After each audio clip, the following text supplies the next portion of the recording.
Naghahanap ka ba ng bagong negosyo? I got you! Dahil meron akong bagong na-discover na negosyo at hindi mo na kailangan maglabas ng malaking pera at puhunan. Hindi mo na din kailangan ng warehouse or stockroom para sa mga items na ibebenta mo. At hindi ka na din problema sa shipments ng mga items mo. Ito lang yung kailangan mo, cellphone at internet.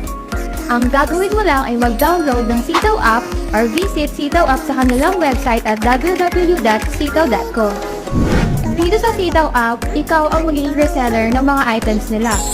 At pag may nag-order na sa'yo, doon mo palang babayaran. Maglalabas ka lang ng pera kapag may nag-order na sa'yo.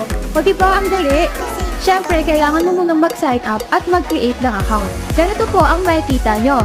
Siyempre, maglalagay kayo ng shop name nyo. After you scroll down at register your shop now. At kapag meron ka ng account, pwede ka nang magbenta.